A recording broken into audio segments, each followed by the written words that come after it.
दोस्तों भारत के अंदर जो एससीओ की ये अभी एक जो समिट हो रही है, आप इसको अगर देखें तो इंडिया ने एक चीज़ को बड़ा स्ट्रांगली एडवोकेट किया है। तो वो उनकी कल्चरल डिप्लोमेसी है, जिसे हम ये भी कह सकते हैं नमस्ते डिप्लोमेसी। इस पर बात हुई, हमने देखा उनकी मुलाकात हो गई जो रशियन फॉरेन मिनिस्टर हैं और फिर डिनर में डॉक्टर जयशंकर। तो अब आप इसको कैसे देख रहे हैं सर? क्या ये एक बहुत बड़ी डेवलपमेंट है पाकिस्तान के लिए? इससे हम बहुत कुछ हासिल कर पाएंगे या किया है या करेंगे आगे?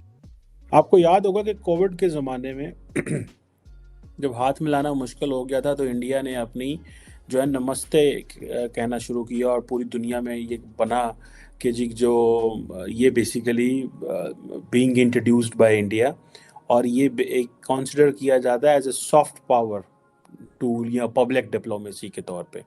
और देखिए आलिया, इस पे काफी कुछ किया जा सकता था लेकिन मुझे लग नहीं रहा। उसकी वजह ये मूड नहीं लग रहा ना आपकी गवर्नमेंट का, और जिस तरीके के बयानात और जिस तरीके से ट्वीट किया बिलावल भुट्टो साहब ने, उस पे मुझे थोड़े से डाउट्स हैं। हालांकि मैं समझता हूं कि opportunity, it was a huge opportunity. कि इंडिया के ऐसा एससीओ का एजेंडा क्या है। उन्होंने इसका नाम दिया है सिक्योर। एस से उन्होंने सिक्योरिटी बनाई है, ई से इकोनॉमिक डेवलपमेंट, और सी से कनेक्टिविटी, यू से यूनिटी, आर से रिस्पेक्टेड सॉवरेंटी एंड ई से इन्वायरमेंटल प्रोटेक्शन। ये एजेंडा है टोटल एसईओ का। इसमें मैं ये बताता चलूँ कि डॉक्टर जयशंकर ने जारी बात है पाकिस्तान को ज़रा दबाया है और उन्होंने कहा है जी कि ये जो दहशतगर्दी है, ये जो मसला है, ये और ये जो क्रॉस बॉर्डर टेररिज्म है, ये बंद होनी चाहिए। और पाकिस्तान के जो फॉरेन मिनिस्टर हैं बिलावल भुट्टो जरदारी, उन्होंने कहा भाई आप ये stop weaponising terrorism for your diplomatic point scoring, कि आप भारत जो है वो सारा टाइम अपनी डिप्लोमेटिक पॉइंट स्कोरिंग करता है और टेररिज्म को जो है वो हाईलाइट करता है जी कि वहां पे टेररिज्म है एंड ऑल दैट। जो कि बड़ा मैं समझता हूँ सोच समझ के उन्होंने सारी चीजों को रखा, हर चीज को उन्होंने कवर करने की कोशिश की है उसमें। अब मैं ये बताना चाहूंगा अपॉर्चुनिटीज क्या थी। अपॉर्चुनिटी ये थी कि जाने से पहले जम्मू में जो हादसा हुआ था उससे मुख्तलिफ किस्म की भारत के अंदर से आवाजें आ रही थी। तो उसमें एक अपॉर्चुनिटी थी आपके पास कि आप ना सिर्फ भारत बल्कि एससीओ के सारे मेंबर्स और उसके बाद पूरी दुनिया को बताते कि वी आर नॉट, हम अच्छे तालिबान बुरे तालिबान के दौर से आगे निकल चुके हैं, लेकिन उसको अवेल नहीं किया गया।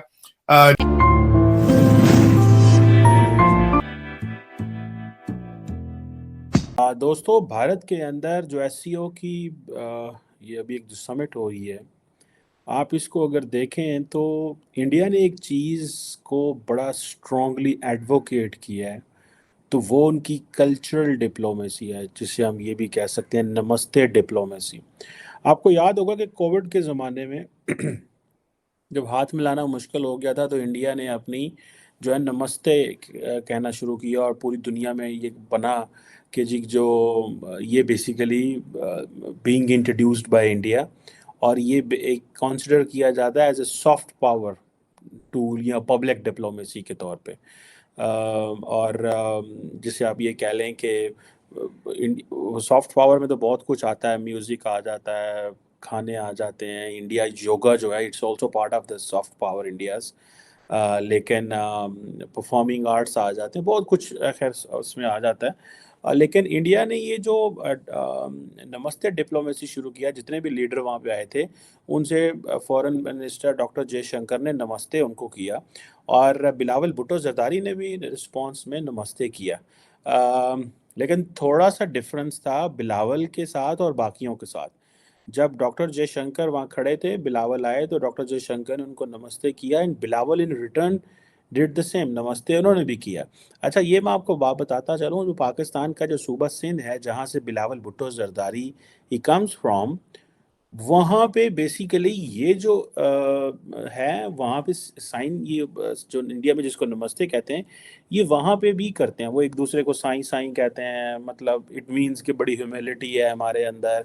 ये पाकिस्तान की अगर आप इसको गूगल करें तो यू विल फाइंड इट कि ये वहाँ पे बड़ा नॉर्मल किया जाता है। और ये अपने जब हल्के में जाते हैं या इनके जो लोग होते हैं तो वहाँ पे ये बड़ी किया जाता है। लेकिन इंडिया ने इसको जिसे कहते हैं ना कि एससीओ को इसमें इंडिया ने एससीओ को बड़ा इसमें वो किया, और गो के एससीओ पे जो कुछ हुआ है उसमें दोनों ममालिक जो हैं वो इंडिया ने पाकिस्तान पे फिर वही जो है कहा जी कि जो पाकिस्तान है उसकी क्रॉस बॉर्डर टेररिज्म बंद होनी चाहिए। This is what the India set. और हाथ नहीं मिलाया। ठीक है जी। सुनने में ये आता है कि जब कल रात खाना हुआ है वहाँ पे डॉक्टर जयशंकर और बिलावल ने हाथ मिलाया क्योंकि वहाँ पे प्रेस को इजाज़त नहीं थी, तो वहाँ पे हाथ मिलाए। एंड जाहिर बात है doctor Jaishankar is a host and all this, तो ऑब्वियसली ये तो बनता कोई ये बहुत बड़ी बात नहीं है और करना भी चाहिए। कल को अगर डॉक्टर जयशंकर आते हैं पाकिस्तान या कोई भी आता है एससीओ की किसी कॉन्फ्रेंस में, तो that that is responsibility of the Pakistan कि वो इतनी इज्जत और प्यार दे। इसमें मैं ये बताता चलूँ कि डॉक्टर जयशंकर ने जारी बात है पाकिस्तान को ज़रा दबाया है और उन्होंने कहा है जी कि ये जो दहशतगर्दी है, ये जो मसला है, ये और ये जो क्रॉस बॉर्डर टेररिज्म है, ये बंद होनी चाहिए। और पाकिस्तान के जो फॉरेन मिनिस्टर हैं बिलावल भुट्टो जरदारी, उन्होंने कहा है भाई आप ये stop weaponising terrorism for your diplomatic point scoring, कि आप भारत जो है वो सारा टाइम अपनी डिप्लोमेटिक पॉइंट स्कोरिंग करता है और टेररिज्म को जो है वो हाईलाइट करता है जी कि वहाँ पे टेररिज्म है एंड ऑल दैट। तो इंडियन अथॉरिटीज़ ने पहले भी बड़ी दफ़ा ये कहा है जी कि, और आज भी उन्होंने कह दिया। सो इट मीन्स कि इंडिया ने अपनी पॉलिसी नहीं बदली और इंडिया ने नाम नहीं पाकिस्तान का लिया, पाकिस्तान ने भारत का नाम नहीं लिया, लेकिन पाकिस्तान ने कहा जी कि आप इंटरनेशनल लॉ की वायलेशंस कर रहे हैं, इंडिया ने कहा जी आप ये दहशतगर्दी बंद करें वरना हम आगे नहीं जा सकते। सो ये चीज़ें जो मैं समझता हूँ कि ये there is a standstill. और जब बिलावल भुट्टो जरदारी मिले तो बड़े ही कोई गर्म जोशी नहीं थी, बस डॉक्टर जयशंकर ने वेलकम किया एंड दैट्स इट। और वेलकम करके उनको कहा जी ठीक है। बाकी जितने भी फॉरेन मिनिस्टर्स आए उनके साथ डॉक्टर जयशंकर ने तस्वीरें बनाई और नमस्ते किया और उनको भी कहा कि वो भी मीडिया के सामने उस तरह नमस्ते करें। सो लार्जली तमाम फॉरेन मिनिस्टर जो आए वहाँ पे सब ने नमस्ते किया इन standing in front of media. So it means कि ये जो इंडिया की जो नमस्ते डिप्लोमेसी है that is going down deep down. और ये सिर्फ अभी नहीं है, चाइनीज़ एक एक्टर हैं जैकी चैन, मैंने उनको भी देखा था बहुत अरसा पहले कि वो भी नमस्ते कर रहे हैं।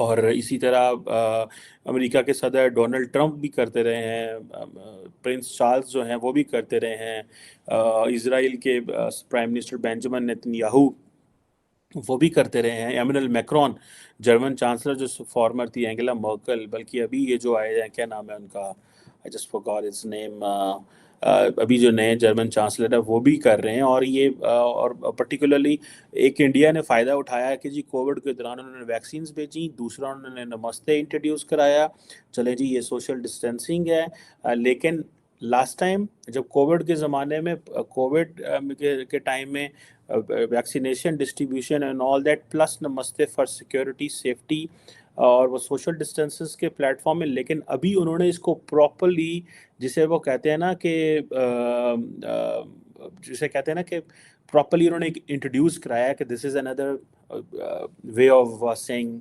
सलाम। बेसिकली जो नमस्ते का मतलब है ना कि वी बाउ टू यू, हम आपके सामने मतलब झुकते हैं, मतलब दैट्स बेसिकली सेइंग कि जी हम आपको सुपीरियर समझते हैं, आप बड़े हैं, आप जो हैं we respect you. This is basically another way. India ने जो गोवा में अपनी कॉन्फ्रेंस की है, इंडिया ने अपने आप गोवा को फिर इंट्रोड्यूस करा लिया है एज ए जिसे कहते हैं ना डेस्टिनेशन, टूरिज्म डेस्टिनेशन। मुझे तो खुद तस्वीरें देख के बहुत अच्छा लगा, बड़ी खूबसूरत जगह हैं and above all a 7 star hotel there.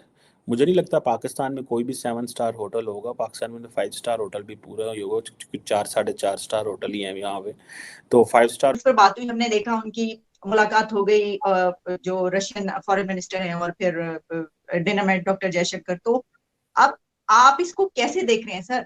क्या ये एक बहुत बड़ी डेवलपमेंट है पाकिस्तान के लिए? इससे हम बहुत कुछ हासिल कर पाएंगे या किया है या करेंगे आगे? देखिए आलिया, इस पे काफी कुछ किया जा सकता था लेकिन मुझे लग नहीं रहा, उसकी वजह ये मूड नहीं लग रहा ना आपकी गवर्नमेंट का, और जिस तरीके के बयानात और जिस तरीके से ट्वीट किया बिलावल भुट्टो साहब ने, उस पर मुझे थोड़े से डाउट्स हैं। हालांकि मैं समझता हूं कि opportunity, it was a huge opportunity.